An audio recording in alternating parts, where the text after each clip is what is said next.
Uh, can someone please respond whether I'm audible or not? Hello.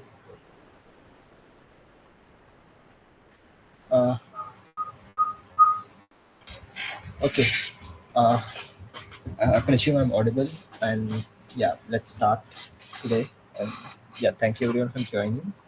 So, as usual, uh, we will start with uh, discussing the previous assignment solution, and then we'll talk about little for a while about water and how it's crucial, and then different aspects of water, which yeah. So let's go over the previous assignment solutions. So a well-maintained water distribution system will have a loss of.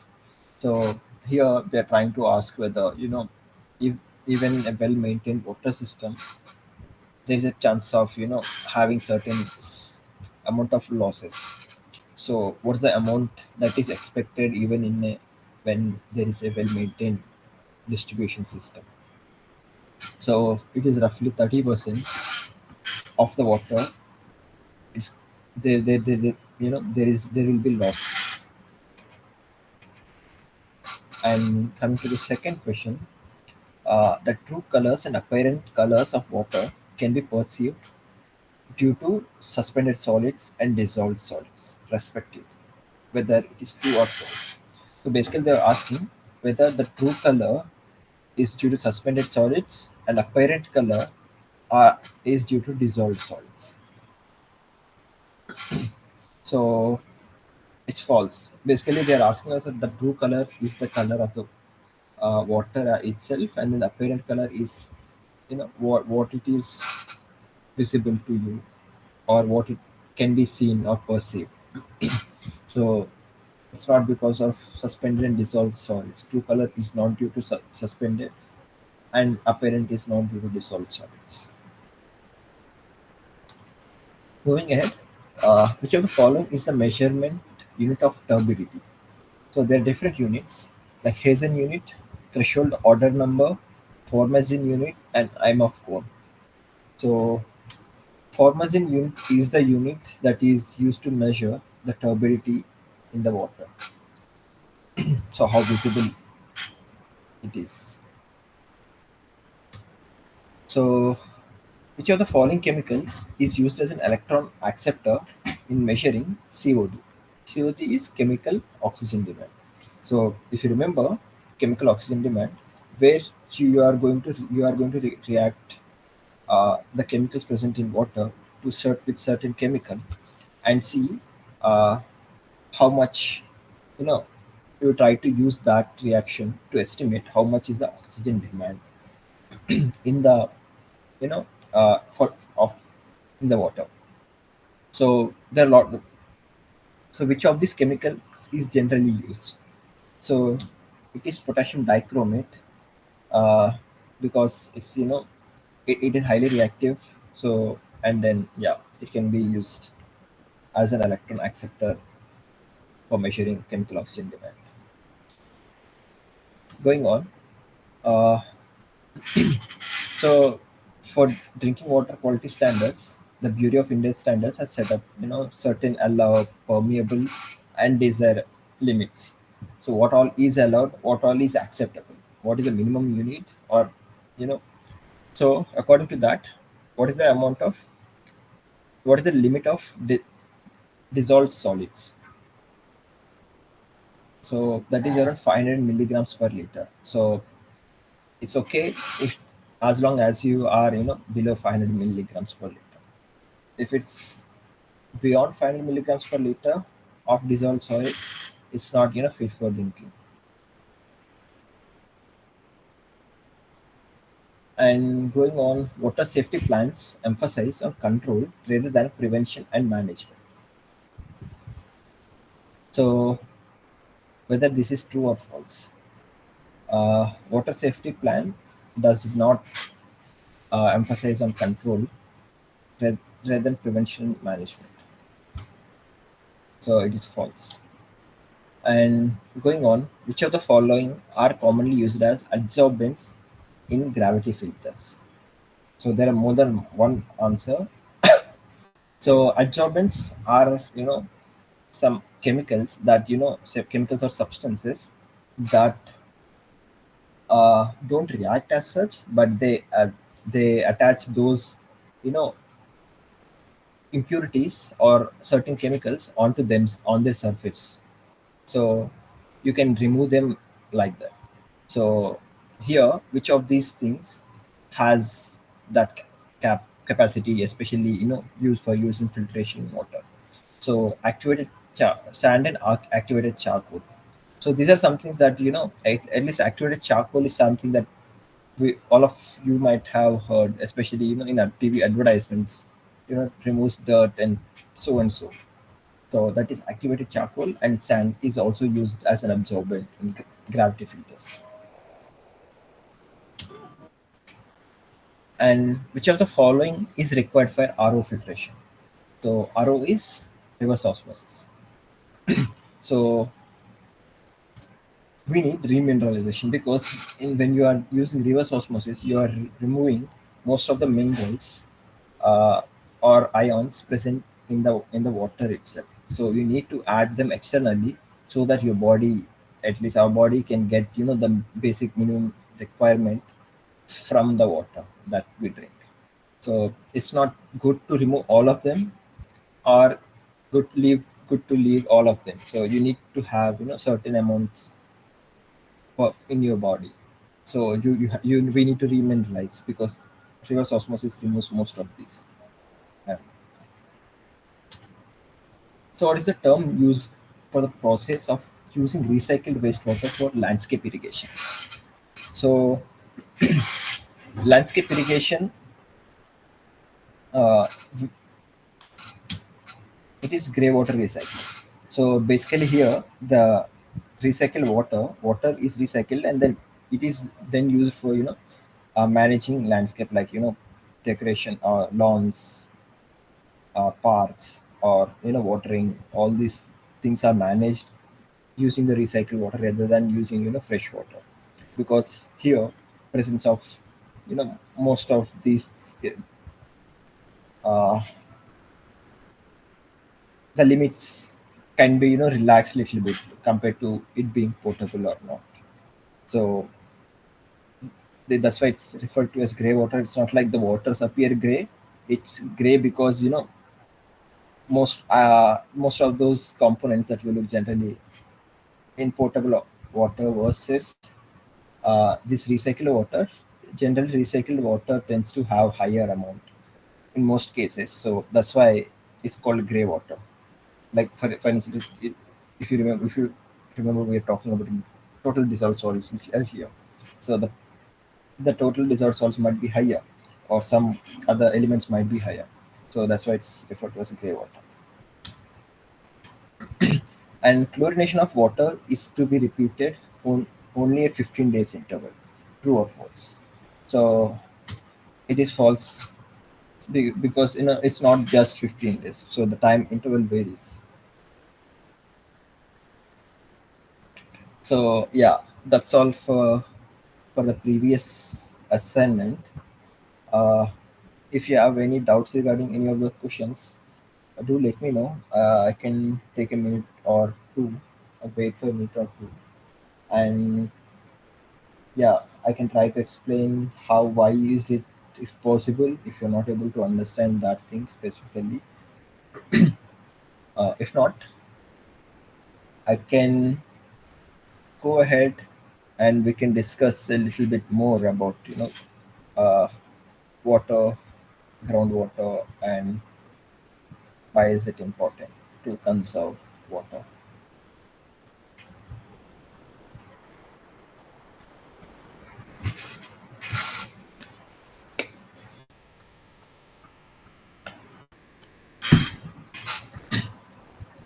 Uh, okay, it seems that no one has any clarification about that. previous assignment solution. So we'll just go ahead. Yeah, let's talk about water. Uh, you know, we ourselves, our whole body, la- is made up of 70% water or 90%, whatever the percentage. Basically, the thing is, we our body has a lot of water in it, and then water is such a crucial thing and is essential for life because most of the life started around in water. So sorry, it's such an important thing, it's an important element of life. So yeah, but we we often abuse water like anything. This like because we see it everywhere, we try to abuse it or overuse it. If you just look at this infographic, whatever the water that we have on earth, most of the water, at least approximately 97% of this water is in oceans, or you know is not fresh water. Basically it's saline, or yeah, salt water, and only 2.5% of it is fresh water. Very tiny amount of the whole water that we see. And of the fresh water, most of it is locked in glaciers and ice caps. So glaciers, ice caps are polar ice caps, North and South Pole, Arctic and Antarctic areas, and glaciers in those regions, and even in the mountains. Like for instance, in India, most of the glaciers are in the Himalayas. Like the Ganga River originates from a glacier called Gomukh. So, and there are glaciers where all we have higher mountains also, and the remain around 30% is in the form of groundwater under the surface, and very little amount is available on the surface. And of the little amount that is available on the surface, most of it is in the form of ice and permafrost. So permafrost is something where soil and ice, you know, where the ground is frozen all across the year, and it's basically nothing but soil which has a lot of water and it has frozen down. So yeah, and then it's in that form, and then only around 20% is in lakes, rivers, atmosphere, marshes, and swamps. So if you look here, so there is very disparity on what all type is available for humans and other living beings to assess what is really can be usable. So what we can use is fresh water, this 2.5%, and most of this fresh water is inaccessible to us. Like we can't go to directly to any glacier and drink water from there. It's not feasible for us. We either use most of the groundwater, or we use surface water like rivers or lakes. But yeah, there's an increase in demand of glacier waters, bottled glacial waters being sold as pure fresh and what all. So yeah, so there's this heavy disparity of even more percent of earth is covered with water, very little is what is available for consumption. And you know uh, and these are all things that we already know of. So what is happening is it is essential for a lot of things, and there is this thing called water gap that is formed when we know when the demands are exceed the whatever the renewable supply of a region is. Like the renewable supply mostly can be from rivers, lakes, and shallow aquifers, basically subsurface areas that are recharged by monsoonal monsoon. So when the water demand exceeds the exceeds what can be supplied into these areas, so there is this water that is, that is left out, that is needed but is not coming there. So that is referred to as water gap. So there are very reason, very many major amount of reasons why, this water gap forms. It all, boils down to us, especially with the way how we, how we have changed our, and our habits and stuff, especially increase in domestic usage of water. We have started using water from A to Z everywhere, and the amount also has increased. And this is also coupled with, increase in population. Like earlier, if you say per capita use of water is less than 5 liters per person per day, which is very little amount. And then as the population has increased, the overall total consumption.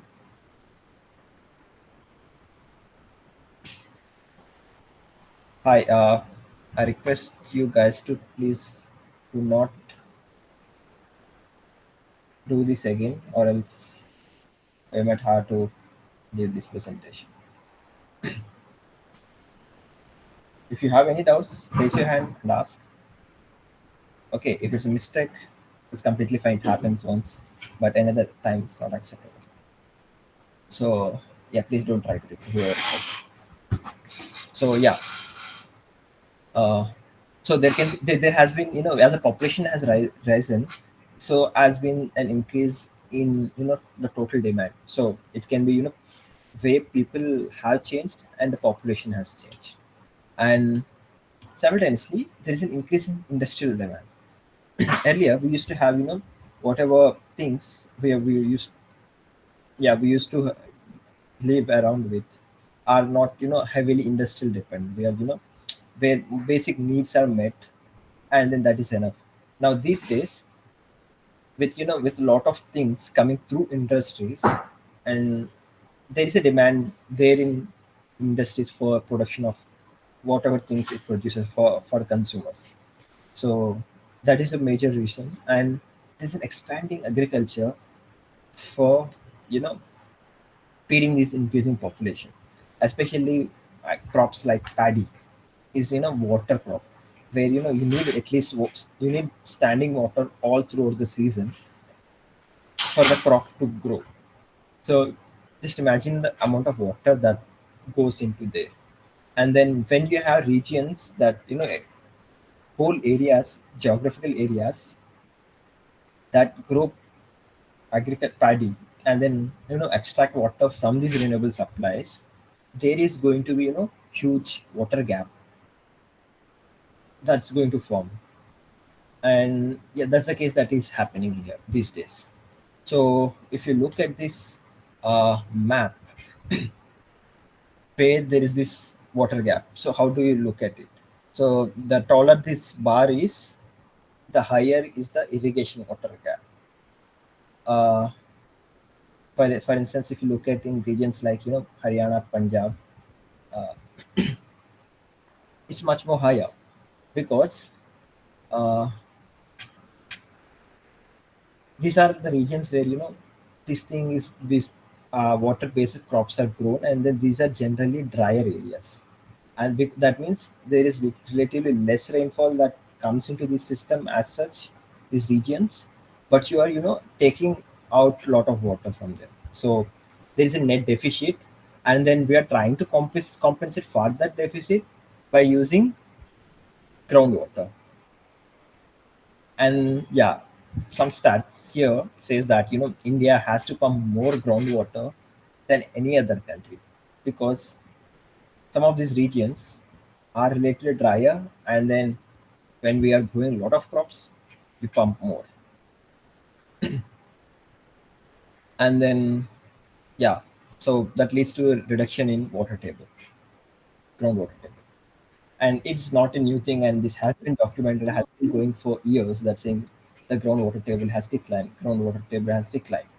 And then even if you talk with people around your home, you might have heard people saying that, at least in the rural setup, People saying कि when we used to dug up wells, we used to get water at very few feet itself.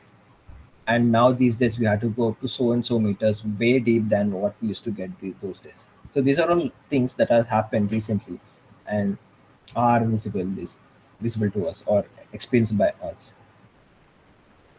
So much of this has been compensated by groundwater, because we feel it's there, so why don't we just pull it out?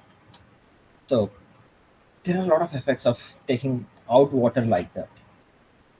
you know uh, one of the interesting things that people have looked at was this recent paper in June, so where they've said drift of Earth's pole confirms groundwater depletion as a significant contributor.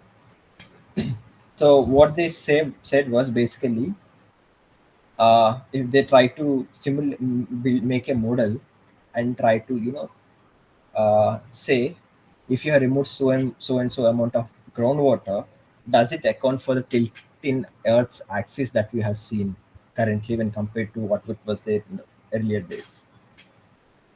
So what the model said was, it aptly fits. It shows that if you say that you have removed this much of groundwater from the Earth, uh, so the Earth axis is going to shift to this direction. So, and that is what has been observed recently also. So what happens to the groundwater that has come out? So most of it is dumped up back into the ocean. So what does it leads? It leads to increase in sea level. So that's what these two plots are shown. So one is the groundwater change. So the darker it is, the greater is the change. Basically, here the change is reduction because there is no increase that we are trying interested in. We're trying interested in understanding the release decrease. Sorry. So especially in the northwestern India, where and Pakistan region, where this crop agriculture is very intense, and yeah, there is a high reduction in groundwater levels, and there is simultaneous increase in sea level across from 1993 to 2010. So change in sea level. So all of this goes into the ocean. So not only you're depleting a resource, you are putting it from one place to another where it's not supposed to be, and it's going to be in an unusable form, and it's going to affect back us itself by in a ways like changing sea levels will have effect, mostly will affect the coastal towns. They lead to submergence, a lot of other things that you might have heard of. So what is the, if you just let's just go over what this paper says.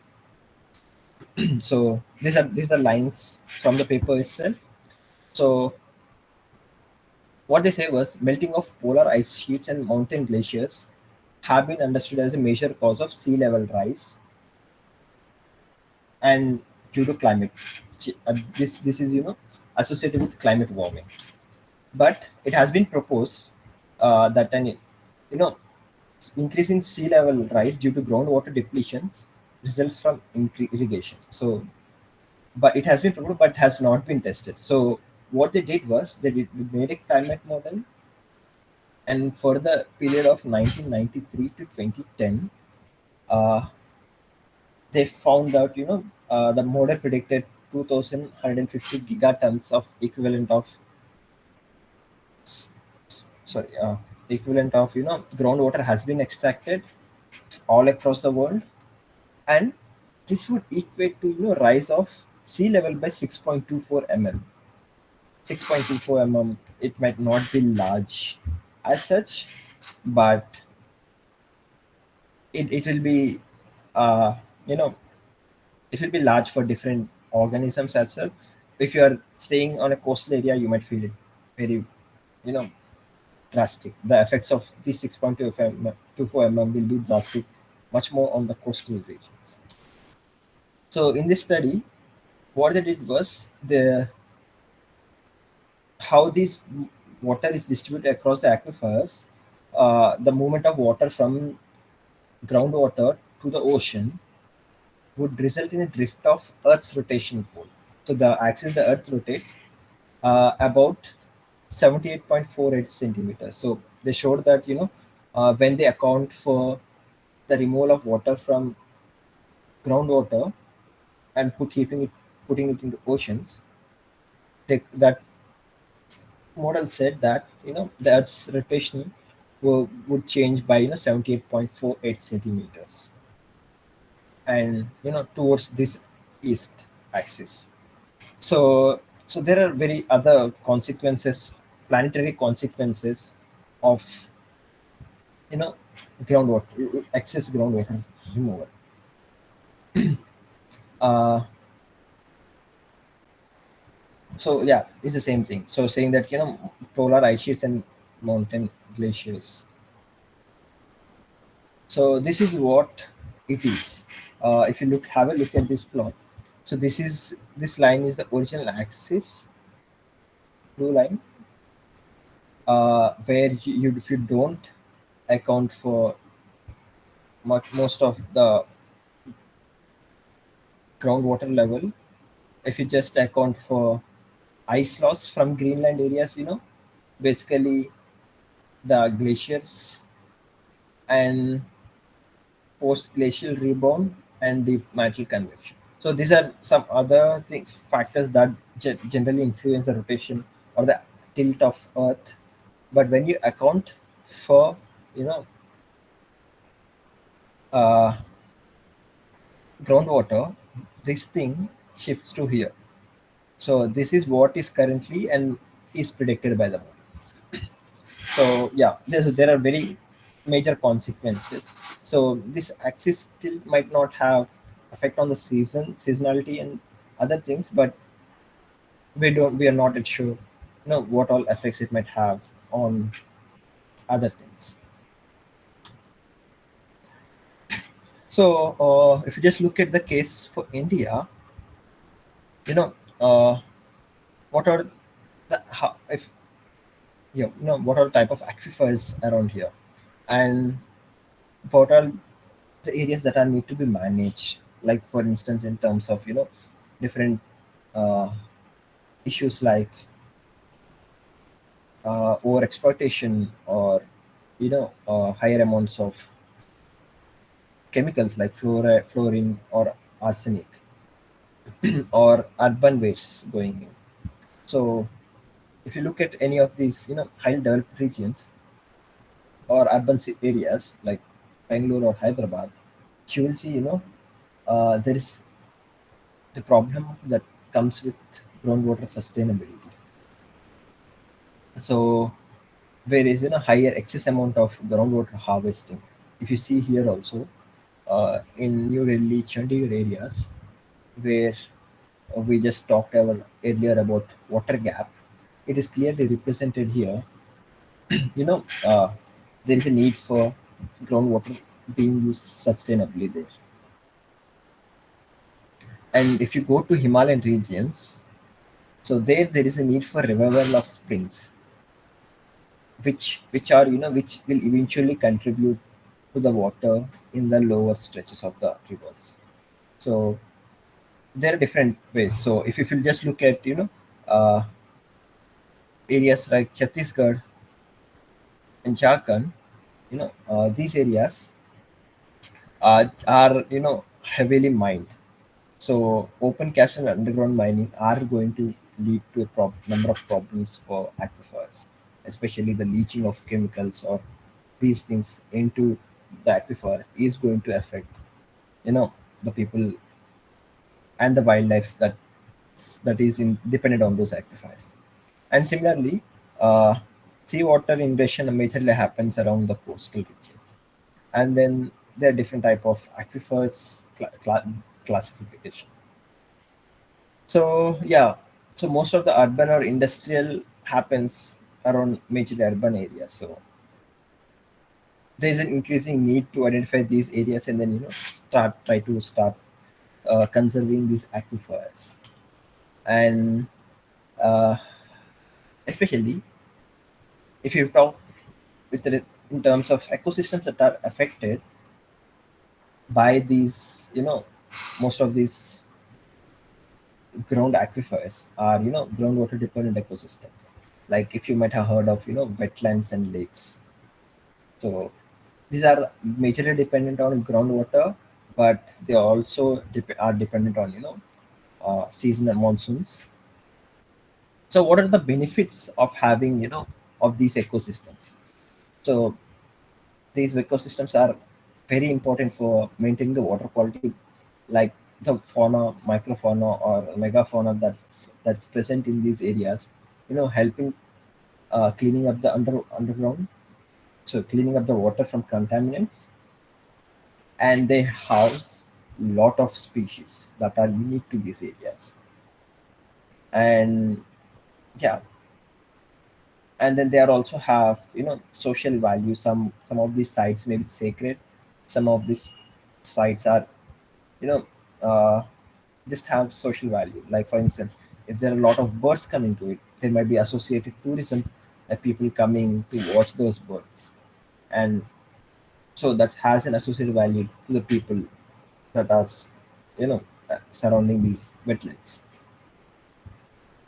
And for example, if you have seen, most near to industrial areas, there will be like swampy area that you see. So those areas are kind of, you know hard help because of this discharge from these, these industrial setups. So they mostly, the plant species that are seen in those areas, they end up taking up most of those contaminants being pumped out by these industries and store it inside them, and thereby removes them. And then, and then the water can, with minimal amount of contamination, can go in and refill those aquifers. So there are a lot of ecosystems that are dependent on groundwater, and if you just take most of this groundwater out, it's going to change those ecosystems and then alter, you know have affects most of these things that we receive. And even you might have seen uh, wetlands being pumped with drainage water.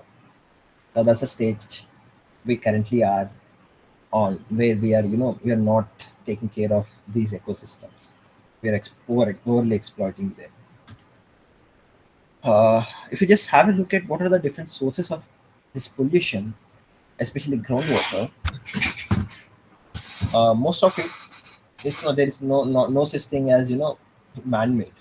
There is a few, some basal level of pollution that happens, that is due to natural processes, either by seepage of water through different rocks or erosion of rocks, because, most of these rocks have some sort of minerals associated with them. Or and once this erosion or seepage happens, the reactions that happen, the chemical reactions, will eventually lead to, contamination of water with sort of certain elements. Or, you know even other type of activities can lead to natural pollution by natural causes. And coming to human causes, there's a huge list, like septic system. We mostly have in India, if you have, we have this well-based septic systems, where most of the waste goes into a well. If the well is not closed, there's a high chances that that, seeps into the groundwater. And this has been, like, discussed in the previous session, in the class lectures. And, you know throwing solid waste and hazardous waste out in the open will lead to, leaching into the soil, and percolation to the soil, and thereby polluting groundwater, like, open, uh, open landfills, or or even, open cast mining, where, you open it up, you mine stuff, and then all the water, if it rains, all the water, just seeps down with all the chemicals that have been exposed into different water bodies. And petroleum products, even agriculture. For instance, agriculture is where there's a lot of chemicals that flow because we are greedy. We put a lot of fertilizer into there so that we can, in the hope of getting a lot of crops. But there is certain limit to what is what all the plants can take up. So all of the remaining stuff, when we irrigate them, just goes inside. And then the use of injection wells, where you dig up wells to put some substances inside for longer term storage, or for because of their hazardous nature. So you end up contaminating groundwater also, polluting groundwater. So this is not an exhaustive list. But these are the major sources of pollution for groundwater. So yeah, so there are a lot of effects of these pollutions. For instance, if you look at uh, fluoride and chloride, uh, these are all the locations of the locations sampled have greater than permissible amounts of fluoride. So permissible amount is somewhere around is 1.5 milligrams per liter is permissible, and all these areas have greater than 1.5 milligrams per liter. So which is a serious concern, especially for for people who that use these uh, groundwater, especially for drinking in drier regions. Uh, so fluorine is or fluoride is is an interesting case where if you don't have much fluorine in your water, so there is a minimal amount of fluoride that is necessary for your body. If you don't have much, or if your body doesn't get the minimal requirement, you will have problems with teeth and bones. But if you end up getting higher amount of fluoride in your body, you will end up showing symptoms of fluoride toxicity. So that getting that sweet balance what your body requires is really necessary. And 1 to 1.5 mg is what is acceptable for body. Greater than 1.5 mg will lead to disease. Similarly, chlorine also is the same case with chlorine. So 250 mg per liter is acceptable, and 1000 mg per liter is permissible. If you see, there are regions, especially in the western part of India and eastern part of India, sorry, where the chloride level in the leak water exceeds the permissible limit of 1000 milligrams per liter. So we are changing the characteristics of the groundwater itself. We are defining the limits, but we are finding it hard to stay up to the marks, even when health is of concern. Similarly, arsenic is is a toxic element, toxic metal. So long-term intake of arsenic contaminated water will lead to arsenic poisoning, which they gave a fancy name to it called arsenicosis. It can lead to a lot of diseases like cancer or skin-related diseases. So what is permitted, acceptable is 0.01 milligrams per liter. What is permitted is little higher, 0.05 mg per liter. So the blue areas, if you see all these blue stars, are the ones that are in the permissible limit or accepted permissible limits. So all the red ones are the areas that are above permissible limits. Especially if you see this belt, especially in the West Bengal and Uttar Pradesh regions, there is a lot of arsenic contamination in groundwater. So this affects this has a lot of effects, as you can see. So yeah, there is an increasing need for understanding that this type of contamination can happen and why is this happening, and then try to reduce it.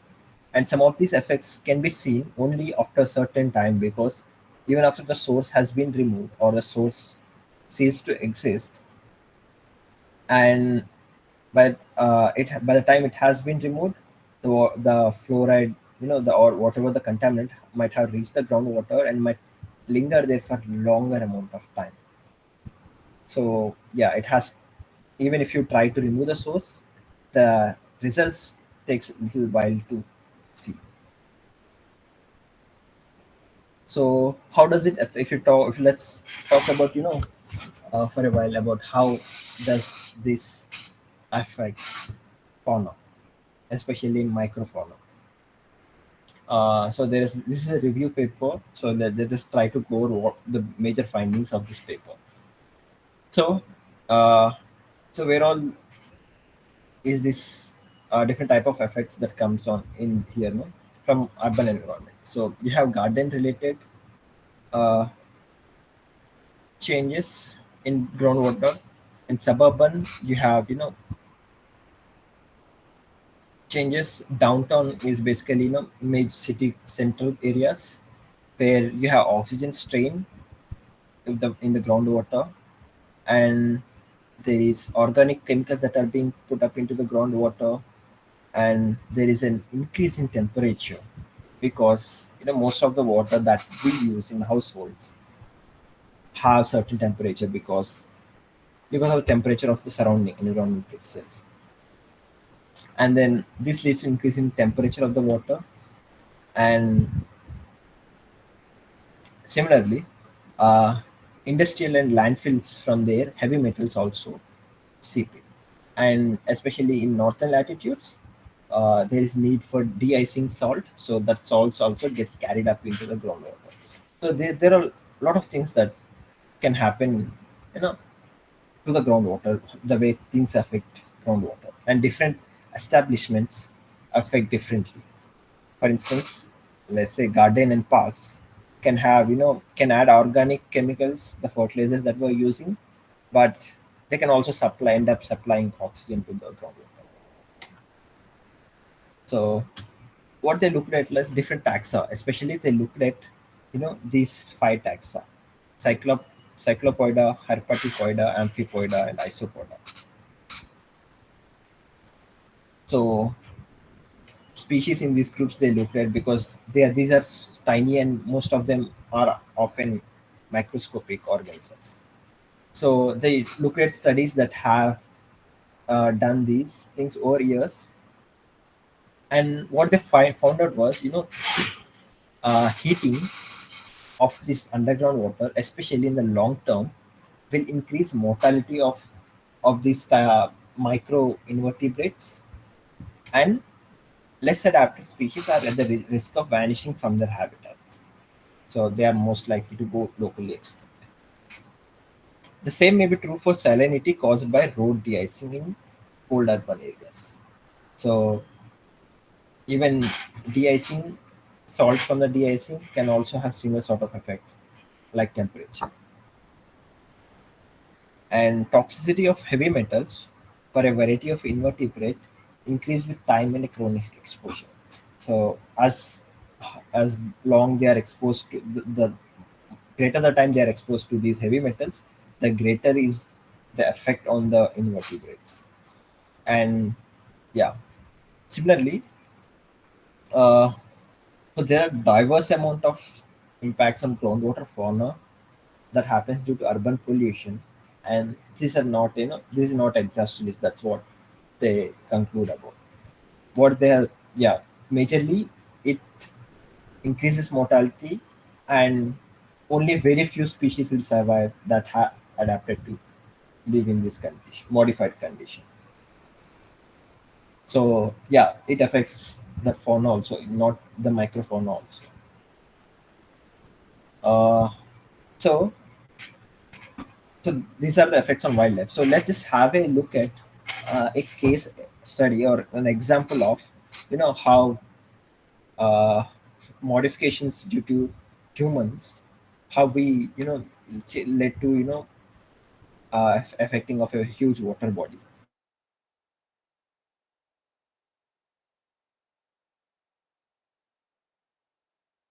for a clean water body that have no outlets. The only outlet is evapotranspiration. It just has to evaporate and then that's it. So it lies between Kazakhstan and Uzbekistan. So Uzbekistan, south of Uzbekistan and north of, sorry, yeah, lying between Kazakhstan, yeah, and Uzbekistan. In 1960, it was the world's fourth largest lake. Just imagine, uh, covering somewhere around 67,000 square kilometers. And now it has shrunk to less than uh, one tenth of its original size. So 6,700 kilometers, somewhere around. That's the current area of that lake. And most of this has happened, you know, because of diverting the rivers that fed this sea, Aral Sea, for irrigation projects during the Soviet era, especially projects like cotton fields. And once this water started diverting from there, since this region has greater evapotranspiration, it started drying up. So let me just uh, try to play this time lapse video of how this has changed over time. So if you look at this outer boundary, so marks the approximate shoreline in 1960s, and this image is from 2000. So it has already receded by that time a lot, and then how it has changed across years.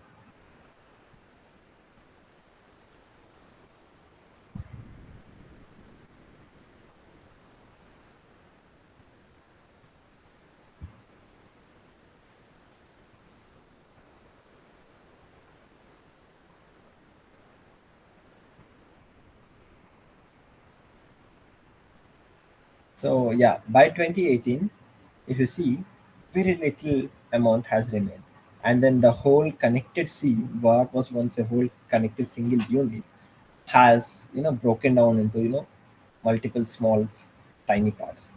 Across years, there was there was this increase and decrease of this part, but majorly currently there are just two parts that exist. One is the north and the south part. So yeah, so has happened majorly because of humans diverting the rivers that fed up these for agriculture.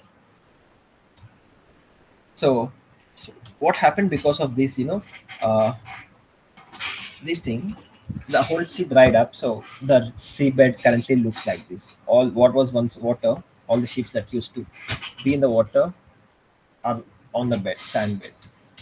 So what it has caused is, a lot of various health issues, like they started having lung and heart problems because they were, you know, they are taking up toxic chemicals from the cotton industry that has been, that was using the water, and most of the toxic chemicals ended up in the sea. Once the sea has dried up, all that is, being dispersed by wind, and these sandstorms, these are, inhaled by people.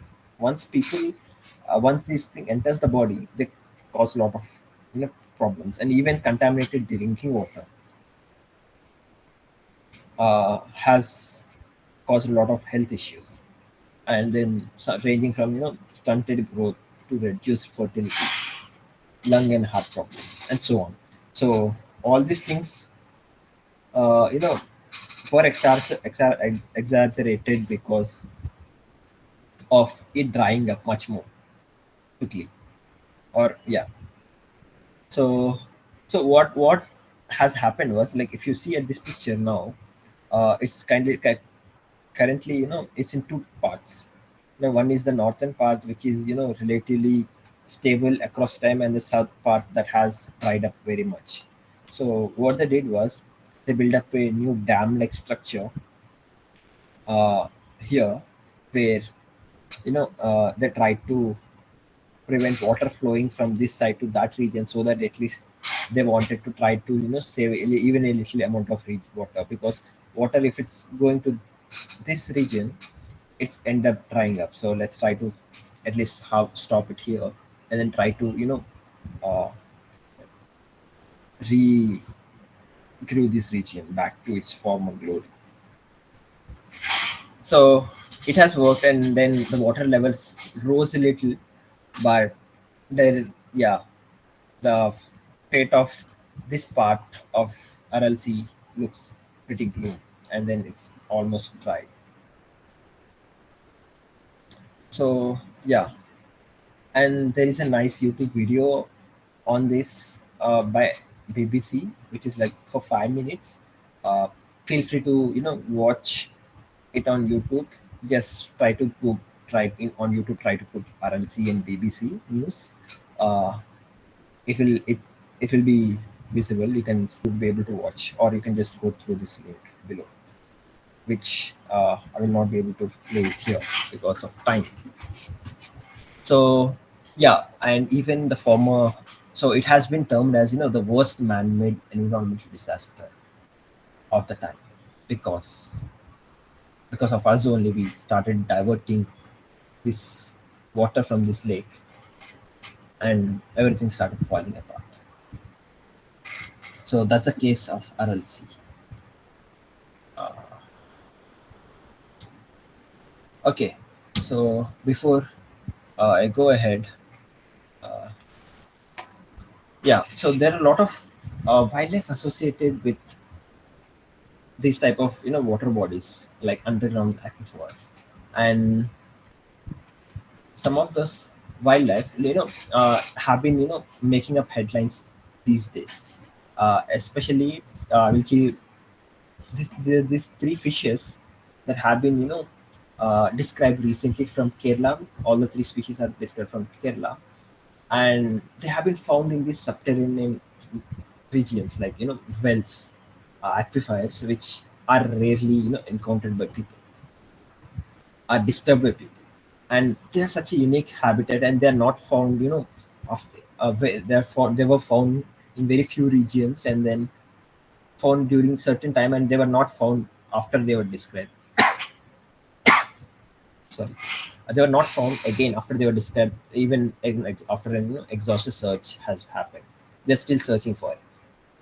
And most of the subterranean fauna are generally blind. Some might have eyes that are functional. So this species that was recently described is called Patala eelnoch, Pangio patala. uh, Patala, you might have heard, is Sanskrit word for means below the feet, referring to the subterranean nature of the fish. So the story goes by this way. There was this person in Kerala that was, using uh, the water filled from a well near his house for, for shower, and ended up finding this fish that flowed through the tap onto him, and fell on the ground. So once the researchers found out about this fish, so when they tried identifying, they found out this to be a new species. Similarly, there is this species of blind catfish that was described recently, and it was called as Horaglinus populi. Yeah, populi refers to people, that is citizen scientists, that helped in catching this fish and helping description of this fish. So this was also caught around wells in Kerala, which are kind of continuously attached with aquifers, subterranean aquifers. Similarly, there is this snakehead called golem snakehead. So it is also found in one of those underground aquifers, especially close to these rice fields in Kerala. So these are all the examples of such unique fauna that are present in these regions and are water dependent. And we are not at close to documenting all of them. These are all the discoveries have happened recently. So which says that there are a lot of things to do. There are lot at stake, and we can lose a lot of this fauna before even we found what was existing earlier. If we end up polluting or depleting these natural resources. Yeah. So yeah, there is a real need to try to preserve this resource, especially these underground aquifers, and not pollute them. So yeah, so if you're interested, you can just Google new fish species and Kerala. You will find these species names, and you can read more about them on on blogs like Monga Bay or the Wire. So yeah, that's all from me today for today. If you have any questions or anything that you want to put up, I will be open to discussions or any questions. You can talk for a while if you have any doubts or clarifications.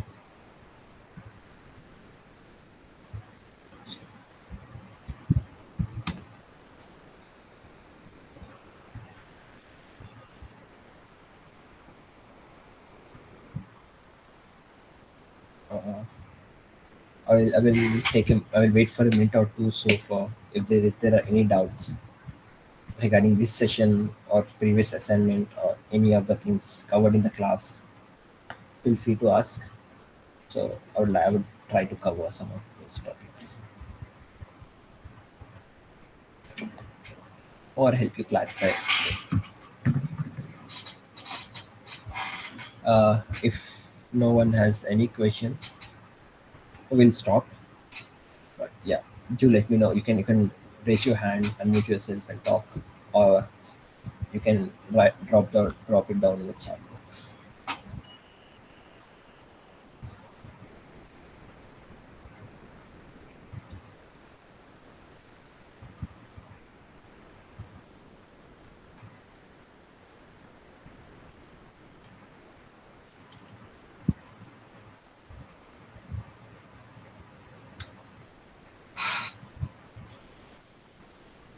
Uh,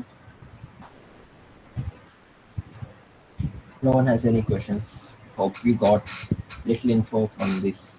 Some little hope you got to learn new things because water and groundwater pollution stuff are something that we have been hearing about for a lot of time.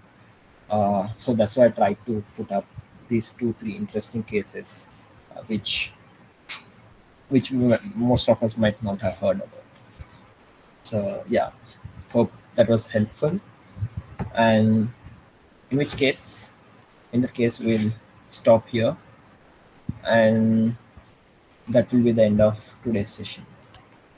Thank you everyone for joining. Yeah,